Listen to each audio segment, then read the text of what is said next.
mercado financeiro não permite que você fique parado. Por isso, criamos o Genial 360, um programa exclusivo para você ampliar a sua visão de mercado. Você vai ficar 3 dias lado a lado de quem é referência no mundo dos investimentos, aprendendo os conceitos aplicados pelos nossos especialistas, fazendo relacionamento com quem realmente vive o mercado e tendo a oportunidade de se conectar e entender as estratégias adotadas pelo CEO de uma das plataformas de investimento que mais cresce no país. Mas atenção, as vagas são limitadas, afinal queremos que você interaja diretamente com esses grandes profissionais. Garanta agora a sua vaga.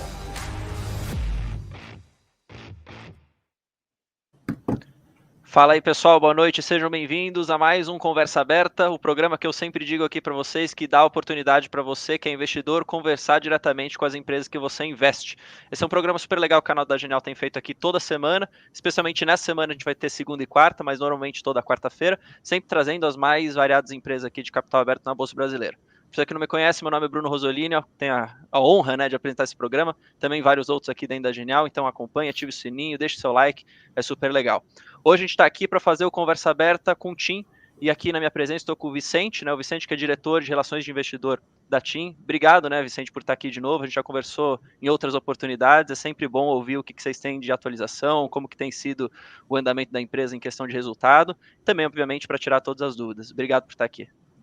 Eu que agradeço, Bruno, realmente é um prazer a gente poder participar desse tipo de evento, principalmente com uma casa como a Genial. Acho que o trabalho que vocês têm feito é muito importante e interessante. Então, estamos aqui hoje mais uma vez para tirar todas as dúvidas aí, falar um pouquinho sobre a empresa, como as coisas estão evoluindo. Tem muita coisa interessante acontecendo no setor e principalmente com a TIM. Show de bola. Eu queria até te passar a palavra para se você quiser comentar brevemente como que foi o último resultado, e aí depois a gente vai entrando nas perguntas aqui, especialmente também as perguntas que o pessoal for mandando aqui no chat. Não, excelente. Realmente o segundo trimestre foi um resultado muito importante para a TIM, até porque foi o primeiro após o processo de fechamento do negócio com a Oi, a nossa transação com a Oi. Então a gente apresentou os primeiros números já com efeitos dessa combinação. A gente acabou fazendo a inclusão de 2 meses dos resultados desse veículo especial que foi constituído para serem colocados os ativos da Oi, que adquirimos da Oi, e a gente apresentou de fato um resultado excelente, crescimento de mais de 21% na nossa receita, um EBITDA de mais de 18% de crescimento. Naturalmente, esses números se referem de novo, a uma comparação ano contra ano, combinando as atividades da TIM com esses novos ativos que estão chegando da Oi, mas mesmo se a gente olhasse numa perspectiva eliminando os efeitos dessa combinação, a gente ainda teria um crescimento excelente, mais de 12%, o maior crescimento dos últimos 10 anos da nossa receita. Realmente foi um resultado muito importante, que nos deixou bastante satisfeito e que acho que também aponta para uma direção muito positiva para a companhia, porque a gente tem muito espaço ainda para continuar evoluindo e uma criação de valor ainda enorme para ser produzida a partir dessa transação com a Oi. Show de bola.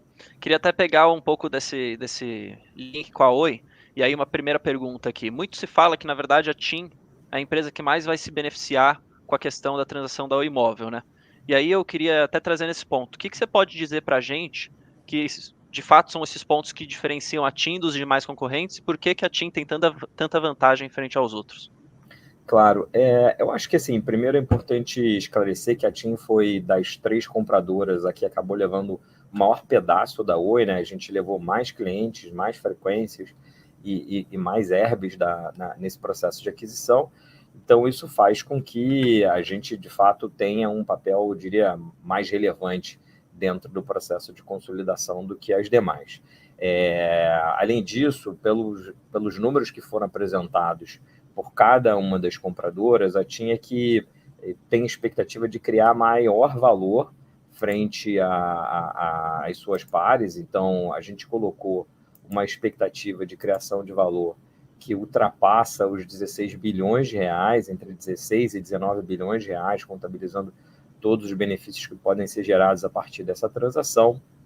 É importante ressaltar que 12 a 13 bilhões de reais dessa criação de valor vem diretamente relacionada à infraestrutura, o que significa que é muito sobre a gestão da própria companhia, depende menos de fatores exógenos, e eu acho que esse é um elemento que é realmente fundamental para diferenciar a gente das outras operadoras.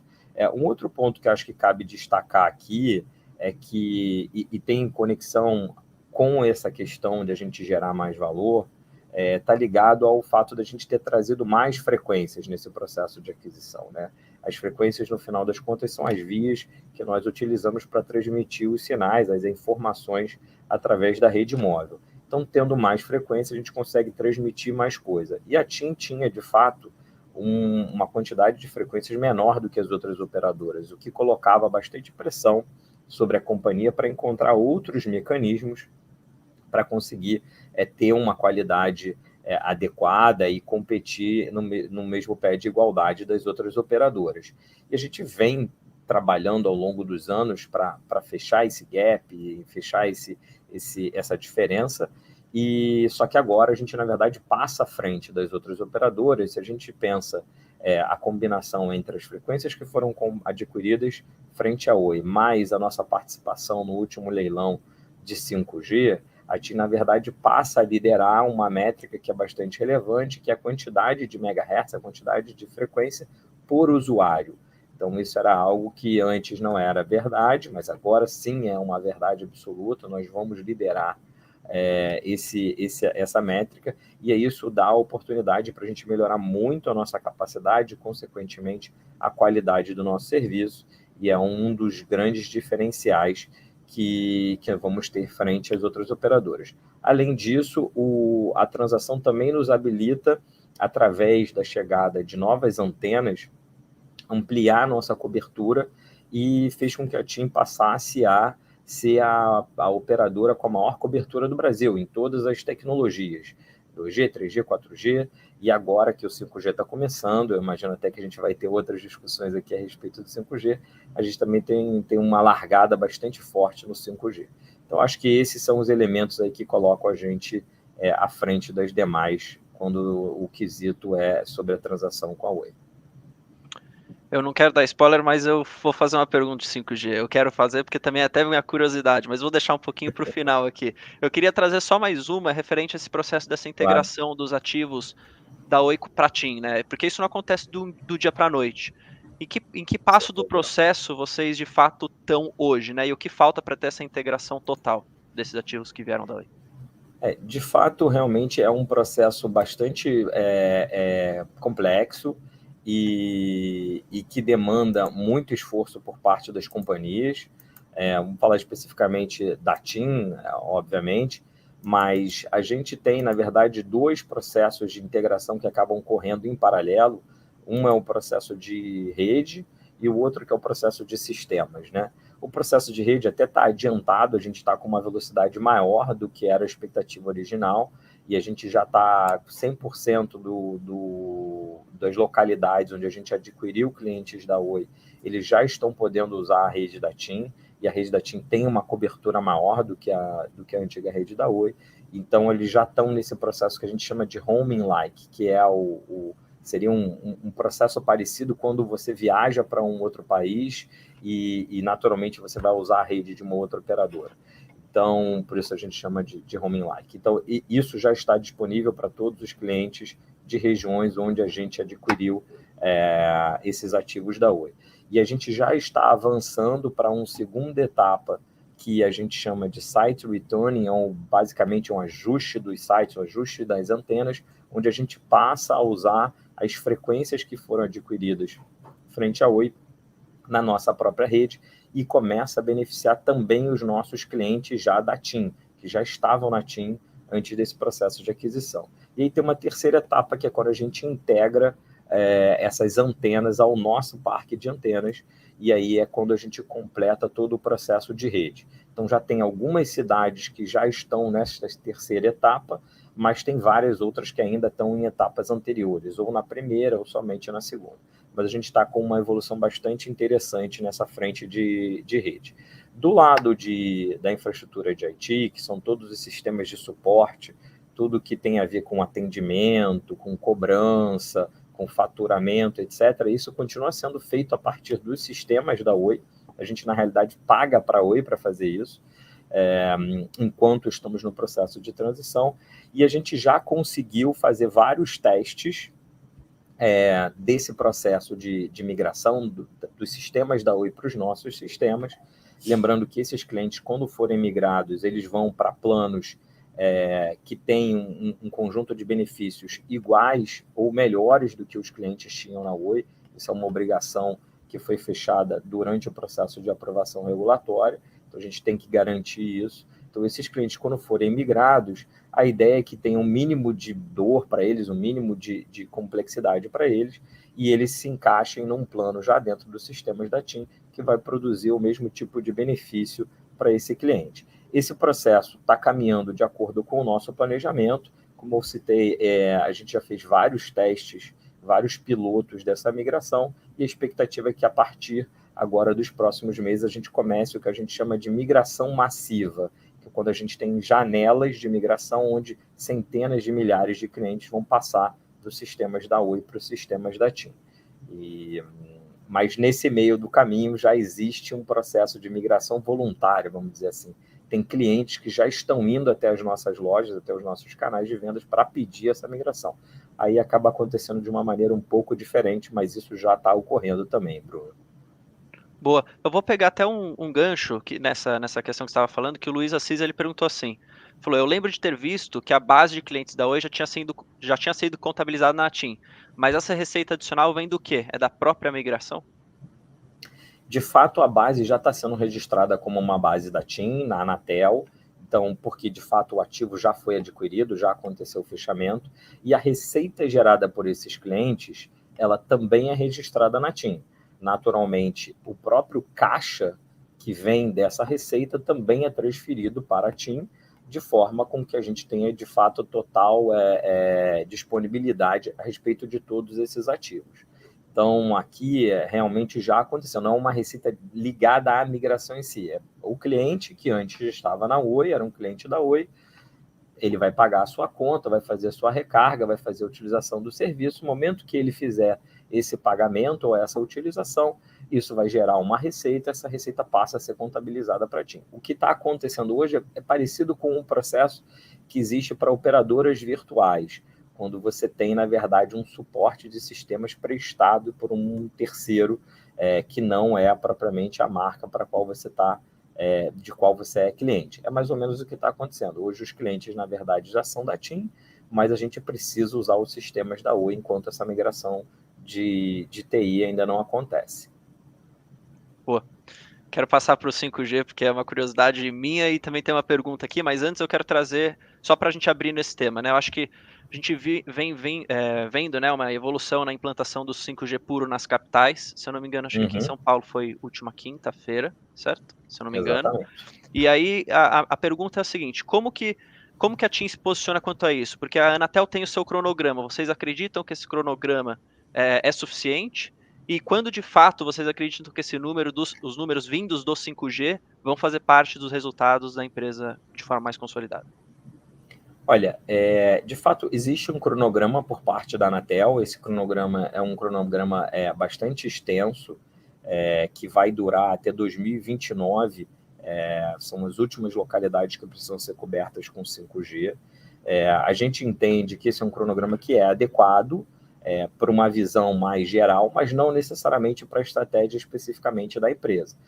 A gente, de fato, fez uma opção por escolher alguns mercados chaves, onde a gente vai além do mínimo requerido pela Anatel, ou seja, faz uma cobertura maior. São Paulo é um exemplo disso. Você vê, a gente tem 2 vezes mais cobertura do que as outras operadoras, a gente cobre mais de 90% da população urbana de São Paulo. Acho que são 96 bairros, se eu não me engano, cobrindo 100% dos bairros de São Paulo, enquanto as outras operadoras têm uma cobertura que gira mais em torno de 40%, 50% dentro aí do mínimo requerido por parte da Anatel. Então, a gente, de fato, fez uma opção por se posicionar diferente. E isso aqui tem um pouco a ver também com a forma como a gente está enxergando o lançamento ou a introdução dessa nova tecnologia. A gente entende que o 5G pode ser um elemento para nos ajudar a nos diferenciar dos concorrentes nesses mercados chaves, ajuda a gente a se posicionar dentro do que a gente chama de DNA de inovação, ou seja, a gente acredita que a TIM é uma empresa de fato muito inovadora, sempre trazendo novos elementos, novas tecnologias para o mercado. Então isso ajuda a reforçar esse ponto. E tem um elemento muito importante, e essa parte talvez seja até mais rápida de ver nos nossos números, é a introdução do 5G, ela pode produzir um efeito benéfico bastante relevante do ponto de vista de economizar investimentos por parte da companhia. Tá? O que eu quero dizer com isso? Então, a tecnologia 5G, ela tem, para um mesmo real investido, ela tem a capacidade ela consegue fazer com que a gente economize muito mais, porque ela tem uma capacidade muito maior. Então, estamos falando aí de uma diferença, talvez, para cada megabyte de 30% a 40% no custo que você consegue economizar. Então, isso faz com que a companhia possa, num futuro próximo, na verdade, já produzir economias bastante relevantes. Estamos falando da ordem de 600 milhões de reais, esse é um número que a gente já divulgou no nosso Investor Day, que é algo que, dependendo da penetração de 5G que acontecer no país nos próximos 3 anos, a gente poderá economizar até 600 milhões de reais e sem comprometer esse desenvolvimento da infraestrutura. Muito pelo contrário, eu acabei de explicar que, na verdade, a gente está indo além do que a Anatel requer. Então, no fundo, é possível economizar mesmo fazendo muito mais. O que acho que, benéfico para todas as partes. Ou seja, a gente oferece um serviço de qualidade para o cliente, uma cobertura melhor, mais velocidade, ao mesmo tempo que a companhia também se beneficia e passa a ser mais eficiente do ponto de vista de CAPEX. Então, acho que esses 3 elementos aí, a diferenciação, o posicionamento com DNA de inovação e mais essa abertura de caminho para economizar, são os 3 principais drivers aí para a gente buscar essa aceleração. Sobre o impacto nos nossos números, eu acho que essa parte das economias, ela tende a acontecer de uma maneira um pouco mais rápida. Acabei de citar para você que estamos falando dos próximos 2 a 3 anos. Do ponto de vista de receita, que é o que a gente recebe muita pergunta, de fato, num primeiro momento, as receitas tendem a ser baixas, né? Você vê que a gente lançou uma oferta introdutória para chamar os clientes para a tecnologia 5G, que dá, na verdade, 12 meses, inclusive, de isenção. Os clientes que aderirem rapidamente a essa oferta, né, que é o que a gente chama de booster 5G, esses clientes vão ter, se eles subscreverem essa oferta nos primeiros 3 meses, eles vão ter 12 meses de isenção dessa oferta. Então, de fato, o foco não é necessariamente, nesse primeiro momento, gerar uma receita muito maior. A gente entende que isso vai acontecer com o tempo e até tem, vamos dizer assim, motores diferentes. Não será como tecnologias passadas, onde basicamente o grande grosso da receita que era gerada vinha do mercado de consumidores, de pessoa física, o B2C, como é comumente chamado. No caso do 5G, o pesado da receita deve ser gerado a partir de soluções B2B, ou dos negócios com pessoas jurídicas, empresas. Então, acho que a gente tem ainda um percurso para evoluir no 5G nesse sentido, mas a gente rapidamente já vai conseguir capturar essa questão da sinergia. O Igor, ele tinha até comentado aqui no chat, que ele falou que o pessoal costumava comentar que 5G era mais CAPEX eficiente que as outras tecnologias. Você acabou explicando exatamente o porquê. Perfeitamente. E aí, uma outra pergunta que o Igor acabou de mandar aqui, ele falou assim, você poderia comentar mais em quais segmentos vocês já começaram conversas para usar o 5G? Olha, a gente já tem, além naturalmente do segmento de B2C, onde a gente já está introduzindo essa oferta e pretende continuar evoluindo. E aqui eu diria que tem, neste momento, eu acho que tem menos soluções óbvias. Assim, vai ter naturalmente o uso comum do celular. Agora em São Paulo, qualquer um com celular 5G já vai ter uma experiência muito melhor do que tinha no passado. Assistir vídeo, fazer qualquer tipo de utilização de internet ou de aplicativos. mas ainda há uma certa limitação. A gente tem poucas aplicações, por exemplo, de realidade virtual ou de realidade aumentada, voltada para a pessoa física. Isso são coisas que devem se desenvolver ainda mais para frente, tá? A gente tem um segundo ramo, vamos dizer assim, de aplicações que combina, nesse caso, pessoa física com pessoa jurídica, que é o que o pessoal chama de FWA, Fixed Wireless Access, que é basicamente uma maneira de você prover o serviço de banda larga residencial ou para um pequeno negócio, através da rede 5G. Então, isso daqui, na verdade, é uma atualização de uma tecnologia que já existe no passado, aqueles modemzinhos que você coloca, que além de se conectar à rede celular, ele também tem um sinal de Wi-Fi, e basicamente você consegue plugar aí os equipamentos da sua casa, do seu escritório, nessa rede, e aí naturalmente, sendo conectada via 5G, passa a ser, eu diria, um competidor razoável a uma conexão de fibra. Em algumas localidades pode fazer bastante sentido. A gente vê as duas tecnologias como complementar, tá, o Bruno? Acho importante citar isso. A gente não acha que o FWA ele vai sobrepujar a fibra ou vice-versa. Essas duas coisas devem conviver e a gente espera gerar resultados a partir dos dois, tá? E o terceiro, eu diria, vertente seria o do B2B, e aí sim, existe uma série de novas soluções que estão sendo estudadas, que vão desde carro autônomo até automação de plantas fabris, utilização em agricultura. A gente tem trabalhado muito nessa frente de IoT, Internet of Things, que é algo que pode se beneficiar fortemente da tecnologia 5G, seja por duas questões que são nativas da tecnologia, tá? Eu vou entrar um pouquinho na tecnicalidade aqui, peço até um pouco de desculpas, mas acho que pode ser interessante. O 5G, ele traz duas características muito importantes. Uma é a capacidade de conectar uma quantidade muito maior de dispositivos. Então, estamos falando de poder conectar milhões e bilhões até, na verdade, de dispositivos numa rede 5G, o que não acontece numa rede 4G. A gente tem muito mais limitações nesse sentido. Além disso, tem a latência, que é muito importante para o que a gente chama de soluções de missão crítica, onde você não pode ter um delay. Por isso que se fala da possibilidade de utilizar o 5G, por exemplo, num carro autônomo, pode ser num trator autônomo, numa colheitadeira autônoma, coisas do gênero. Então, esse tipo de solução, ela precisa que a latência seja muito baixa. O que é a latência? O tempo de resposta. Então, você deu um comando para uma colheitadeira parar, ela tem que parar, ela não pode simplesmente atravessar uma cerca e passar do outro lado da plantação. Então, esse tipo de coisa você consegue através da tecnologia 5G. E a gente tem trabalhado em todas essas frentes, temos já vários parceiros que a gente tem provido serviços a partir da tecnologia 4G, e a gente tem expectativa de evoluir com esses parceiros para o 5G. Tem algumas coisas que estão no forno aí para a gente anunciar brevemente, também em cima do 5G, dado que a gente já iniciou a implementação dessa tecnologia, mas por hora a gente ainda não pode comunicar. Mas vocês verão em breve, aí, nos próximos meses, vários projetos muito interessantes e que vão ajudar não só a companhia a gerar valor, gerar receita, mas também vai ajudar até o próprio país, porque o 5G tem essa capacidade, né? Aumentar a produtividade dos negócios.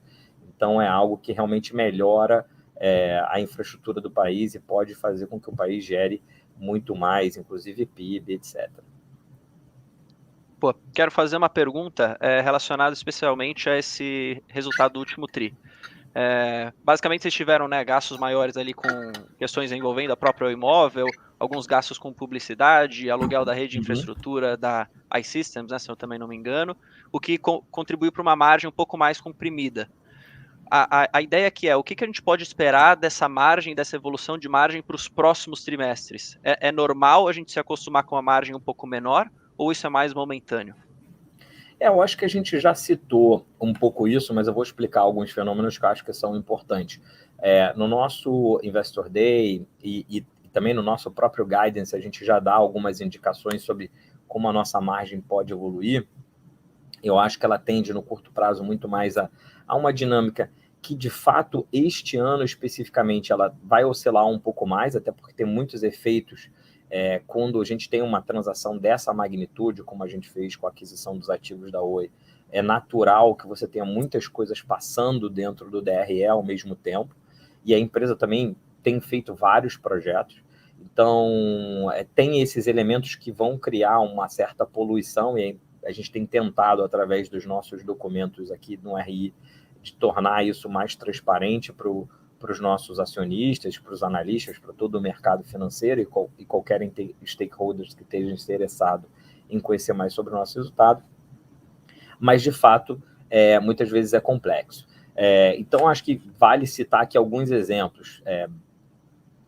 No caso, a gente tem o contrato temporário de serviços com a Oi, que é exatamente, eu comecei aqui explicando que a Oi hoje ela presta um serviço de faturamento, de atendimento para esses clientes que já são da TIM, mas ainda estão nos sistemas deles.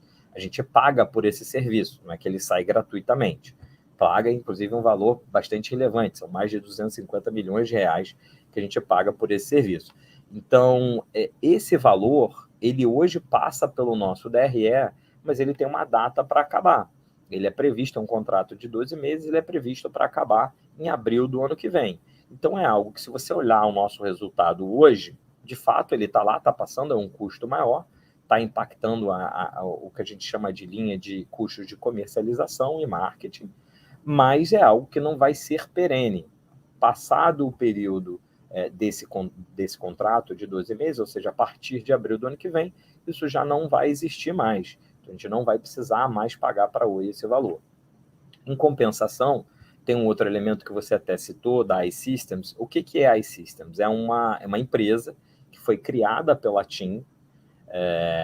A gente fez o que se chama um spin-off, a gente separou um pedaço da nossa infraestrutura e colocou dentro dessa empresa, e a gente chamou um parceiro, um sócio, para se juntar a gente, e vendemos 51% dessa empresa. Hoje nós temos 49%, e a IHS, que é a empresa que é a nossa sócia na iSystems, tem 51%. E essa empresa ela é responsável por construir a nossa infraestrutura de FTTH, da nossa banda larga residencial baseada em fibra. E a gente aluga essa rede. Se a gente olha como funcionava a TIM no passado, a gente era dono dessa infraestrutura, então não precisava alugar nada de ninguém. Agora eu criei uma empresa separada, vendi 51%, por mais que eu seja sócio dela, eu tenho que alugar essa infraestrutura. Não é que o fato de eu ter eu digo a TIM, ter 49% da iSystems nos dá o direito de usar essa infraestrutura gratuitamente. Não funciona assim, nós temos que alugar. Então, esse custo passa no nosso DRE. Então, naturalmente, esse é um custo que não existia no passado, agora existe, mas vai continuar existindo. Então, tem alguns elementos perenes, outros não. É importante entender a diferença deles, de forma que se possa fazer a análise mais correta dos nossos custos. Dito isso, eu acredito que assim, a gente tem, no curto prazo, uma visão mais com alguns elementos exógenos, um pouco mais de estabilidade para a margem, mas existe sim para um futuro. E aí, de novo, a gente acabou dando dois tipos de guidance, né? A gente fez um guidance mais de longo prazo, onde a gente vislumbra, aí talvez seja até mais relevante para falar, ao invés de margem EBITDA, falar da margem de EBITDA menos CAPEX, que é eu junto com os meus investimentos também. E aí é uma espécie de margem de fluxo de caixa. E aí sim tem uma grande expansão por parte da TIM, e a gente tem expectativa de ultrapassar 29%. E aí sim é uma demonstração de clara melhoria na nossa performance financeira. Boa. Show de bola, Vicente. Obrigado. O nosso tempo chegou ao final, mas eu tentei trazer o máximo de assunto aqui nesses 30 minutos que a gente tem, e eu acho que deixo a porta aberta aqui para a gente ter uma outra conversa no futuro. Acho que seria muito legal de continuar acompanhando também como que o 5G vai evoluir, porque acho que isso é uma novidade para todo mundo, e o pessoal tem muita curiosidade também de saber, e obviamente envolver todos o resto que a empresa tem feito, né, como resultados, enfim. À medida que vai saindo, a gente vai marcando outras conversas aqui para você voltar e continuar atualizando o pessoal. Obrigado por estar aqui, muito legal a presença. Legal, Bruno, eu que agradeço de novo o convite, estamos às ordens aqui, vamos fazer mais eventos como esse. Agradeço todo mundo também que está participando da live, é um prazer enorme estar aqui com vocês. Show de bola. Pessoal, obrigado a você que assistiu. Não se esqueça de deixar seu like. Esse programa acontece toda quarta-feira. Essa semana que vai acontecer hoje na segunda, obviamente, e na quarta também. Então acompanhe, vai ser super legal. Ative o sininho, deixe seu like e se inscreva no canal se não for inscrito. Valeu, pessoal. Um forte abraço. Até o próximo episódio. Fui.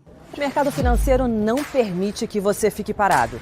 Por isso, criamos o Genial 360, um programa exclusivo para você ampliar a sua visão de mercado. Você vai ficar 3 dias lado a lado de quem é referência no mundo dos investimentos. Aprendendo os conceitos aplicados pelos nossos especialistas. Fazendo relacionamento com quem realmente vive o mercado. E tendo a oportunidade de se conectar e entender as estratégias adotadas pelo CEO de uma das plataformas de investimento que mais cresce no país. Mas atenção, as vagas são limitadas, afinal queremos que você interaja diretamente com esses grandes profissionais.